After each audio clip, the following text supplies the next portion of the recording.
Michael Reynolds, a journalist with a sharp sense of justice and a knack for uncovering sensational stories, delved deep into the reports of mysterious disappearances in the metropolis. People had vanished without a trace, last seen near the entrances to the underground tunnels. The entire city press was abuzz with these stories, but Michael felt there was something more sinister lurking beneath the surface. His relentless pursuit of the truth had always led him to success, but this investigation promised to be his darkest and most dangerous yet.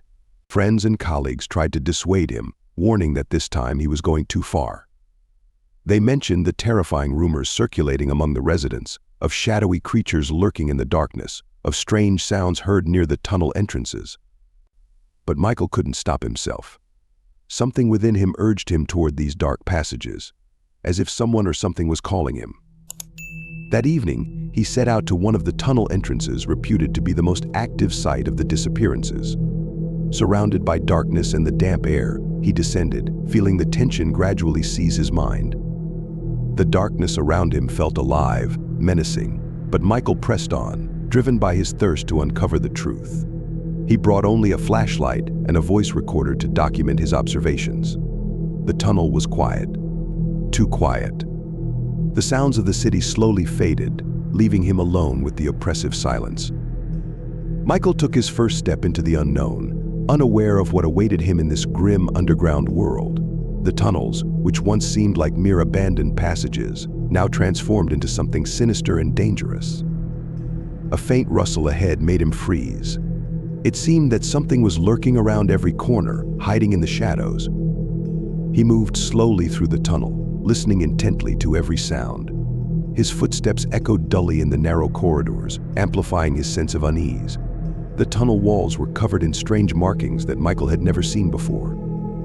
The weak beam of his flashlight revealed eerie symbols carved into the stone. They looked ancient and yet horrifyingly new, as if they had been etched recently. When Michael stopped to examine one of the symbols more closely, he thought he heard a whisper coming from the depths of the tunnel. The sounds were barely audible, as if someone was speaking from far away, yet the whisper seemed to penetrate directly into his mind, stirring an inexplicable anxiety. He strained his ears, trying to make out what the voices were saying, but the words remained indistinct. At that moment, the darkness around him grew thicker, and Michael felt as though the tunnel was narrowing, gradually consuming him. With each step, the whisper grew louder, as if the voices were trying to tell him something, to warn or intimidate him. Michael felt cold sweat trickle down his spine, but he continued forward, despite the mounting sense of danger. For a moment he turned off his flashlight, hoping it would help him hear the whispers more clearly, but the darkness became so dense it seemed to swallow him. In the pitch black, Michael felt something unseen brush against his hand. He quickly switched the light back on, but there was nothing there, only emptiness. For the first time he was truly afraid. The tunnel no longer seemed like a mere abandoned passage. It had become a living entity, and Michael realized that whatever lay in the depths was waiting for him. The whisper from the darkness intensified, filling his mind with disturbing thoughts. As he ventured deeper, he understood there was no turning back. Michael moved deeper into the heart of the tunnel, where the air grew colder and the whispers clearer. Soon, he noticed a strange glow in the distance, catching his attention. It was an unnatural light, seeping through the cracks and openings in the tunnel walls. He walked toward it, feeling the tension in the air increase with every step. He soon emerged into a vast underground chamber hidden deep beneath the metropolis. What he saw made his blood run cold.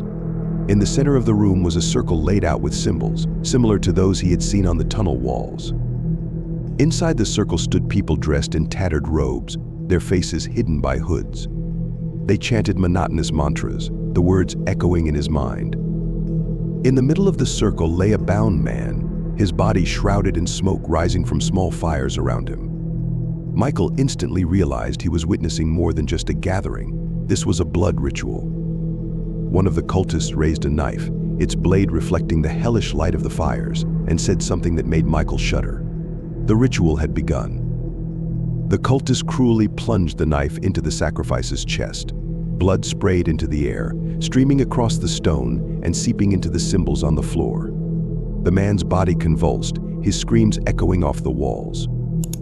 Michael, horrified by what he saw, stood frozen, unable to believe what was happening. His hands trembled, his heart pounded in his chest, and one thought pulsed in his mind: he should not be here. It took all his willpower to force himself to move. Quietly, on tiptoe, he began to retreat, trying not to attract attention. But as soon as he took a step, a stone underfoot crunched treacherously. The cultists simultaneously turned toward the sound, their empty, deranged eyes boring into Michael. Realizing he had been discovered, he bolted, hearing behind him the shouts and footsteps rapidly closing in. His mind buzzed with adrenaline, but he knew that if they caught him, he would be the next sacrifice. Fleeing through the labyrinth of tunnels became a nightmare. Michael ran without looking back, feeling panic rise within him. He knew he was making wrong turns, that at any moment he could run into a dead end, but he couldn't stop. At some point, the footsteps of his pursuers faded, and Michael allowed himself to stop, pressing against the wall and gasping for breath, overwhelmed by fear and exhaustion. He couldn't fully grasp what he had just witnessed, but he knew one thing: if he wanted to survive, he needed to get to the surface immediately. Michael burst to the surface, and the cold night air of the city hit his face, forcing him to take a sharp breath. He finally felt relatively safe, but the horror of what he had seen wouldn't let go. The underground ritual, the cultists, the sacrifice, it all seemed like part of a nightmare, but the strange taste of blood on his lips and the burning in his eyes from the bright light were real. He looked at his hands, still trembling from adrenaline, and felt the world around him begin to warp. Back home, Michael rushed to the bathroom, where he vomited until his body shook with weakness. He splashed cold water on his face, trying to regain his composure. In the mirror's reflection, he noticed something strange on his neck. Upon closer inspection, he saw a small symbol engraved directly into his skin. This mark looked just like those he had seen in the tunnels, but now it was branded onto him like a curse. Michael felt a sudden headache hit him like a hammer. Everything around him began to blur, and visions appeared before his eyes. Blood, the ritual, the whispers. All of it returned with renewed intensity, flooding his mind. The voices he had heard in the tunnel now echoed directly in his head, turning every moment into torment. He collapsed to the floor, clutching his head, but the pain only grew worse. It felt as if his brain was being torn apart, as if someone or something was breaking into his consciousness, trying to destroy him. The visions became more and more horrific. He saw his own hands plunging into blood, saw himself becoming part of the ritual, sacrificing nameless people. Finally, the pain subsided, leaving behind exhaustion and fear. Michael lay on the floor, gasping for breath, feeling reality slowly return to him. But now he knew that the mark on his body was a curse, a sign left by the cultists. He would have to deal with it, or his mind would be completely consumed by the horrors that had begun to manifest in his life. He felt that the mark on his body was not just a brand, but something more sinister, connected to an ancient evil beyond his imagination. Desperation led him to the city archives, where he began searching for any traces related to the cult, the rituals, and the disappearances in the tunnels. The city held many secrets, and Michael was sure that someone had already tried to solve this mystery before him. He spent hours poring over old newspapers, reports, and books until he finally came across a mention of a group of researchers who had studied these same tunnels decades ago. The references were brief and vague, but they indicated that the group had suddenly ceased their work and that its members had disappeared without a trace. The last records contained chilling details. One of the researchers mentioned strange visions, whispers, and symbols found on the tunnel walls. These records were filled with horror and fear, as if the authors knew their end was near. One of the researchers, Dr. Huntington, had left behind a journal that turned out to be a treasure trove of secrets. Michael found it in the library, dusty and forgotten. In the journal, Huntington described his encounters with the cult and the rituals he had tried to understand. He wrote about strange creatures that, according to him, inhabited the tunnels and how the cult used them for their purposes. The entries became more and more disturbing and illegible until they abruptly ended mid-sentence, as if the author had suddenly disappeared or been killed. Michael felt something sinister seeping into his consciousness with every page he read. The entries revealed a dark truth that he couldn't have imagined. He saw that he wasn't the first to try and unravel the mystery. Those before him had vanished, leaving behind only fragments of notes and a pervasive fear that now loomed over him. The voices of the past, echoes of tragedies, gripped Michael. He realized that all previous investigators were doomed from the start, and he would share their fate if he couldn't find a way to resist the evil they had awakened. But how could he fight something he didn't understand? How could he avoid the fate foretold by those who had disappeared before him? Michael sat in his apartment for a long time, trying to comprehend what he had read. Dr. Huntington's journal had unveiled a terrifying truth about the cult and its rituals. In those pages, he saw a reflection of his own future, and it terrified him to his core. But the more he thought about it, the clearer it became. His mark wasn't just a curse, it was the key to the mystery. It was connected to the ancient evil lurking in the darkness of the tunnels. This evil had already begun to affect his mind, and time was slipping away from Michael. He knew that returning to the tunnels could be his final step, but the fear of the unknown, of what might happen if he didn't take that step, was stronger. Michael understood that only there, in the grim depths of the metropolis, could he find the answers to his questions, and perhaps even a way to rid himself of the mark. Driven by desperation and an inexplicable pull, Michael ventured back into the tunnels, unaware of what awaited him this time. As Michael descended deeper into the dark recesses of the underground, he felt fear gradually consuming his sanity. Every sound, every movement in the darkness seemed like an ominous sign of his impending doom. It felt as if the tunnel walls were breathing, as if the darkness around him was alive, watching his every step. With each new turn in the labyrinth of terror, his paranoia grew, transforming into a fear that paralyzed his will. It was at this moment that Michael encountered them again, the cultists, whose souls had been distorted and disfigured beyond recognition. Seeing them up close, Michael realized they were no longer ordinary people. Their eyes were filled with madness, their faces devoid of human emotion. It seemed they had lost their connection to the world of the living, becoming mere tools of the darkness that had claimed their souls. They moved slowly but with a firm purpose, to destroy anything living that dared to intrude upon their world. Michael hid behind the remnants of walls, holding his breath as they passed by. Their footsteps were like heavy heartbeats, slowing his own pulse.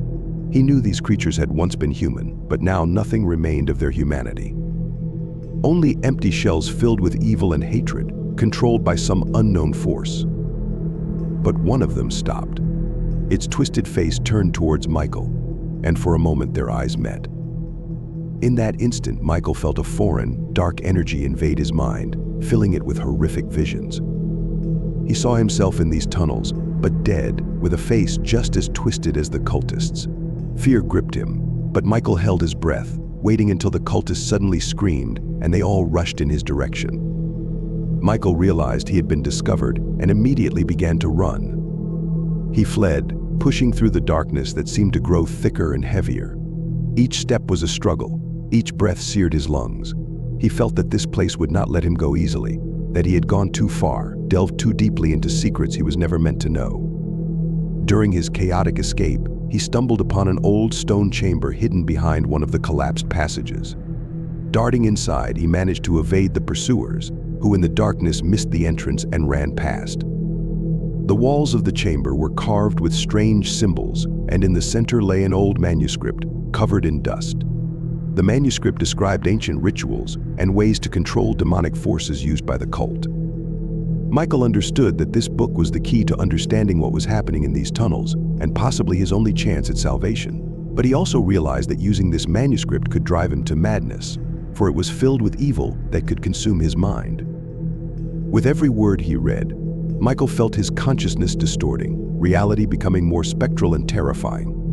The rituals described in the manuscript were filled with cruelty and despair, as if the words themselves were steeped in the blood of those who had used them. He felt as though the book was alive, absorbing the soul of everyone who opened it. Michael stood at a crossroads, use this knowledge and attempt to escape the darkness, or leave it behind and risk becoming the next sacrifice. But deep down, he already knew the book wouldn't let him go so easily. It had already claimed part of his essence. It whispered words he didn't want to hear, and showed him images he wished to forget. His mind was on the brink of collapse, and with each passing moment he realized there was no turning back. He was marked, and the mark would not allow him to escape the cult's clutches. Michael made a decision that would alter his fate forever, but he didn't yet know if it would be his salvation or the curse that would finally consume his soul in eternal darkness. Michael wandered through the maze of tunnels with the book in his hands, trying to find an exit, but at the same time realizing that all paths led to the same inevitable outcome. Step by step, fear and despair consumed him. The manuscript he had found earlier had become both his curse and his possible salvation. Ominous whispers and the rhythmic sounds of cultist footsteps echoed louder and louder in the distance. Michael knew he had little time left and that his end was near.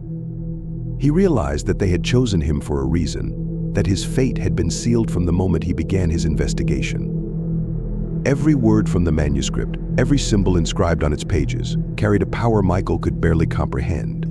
But he knew that this power would be his last chance, even at the cost of his sanity and possibly his soul. His sole goal became escaping this nightmare, using the power of evil against those who had summoned it.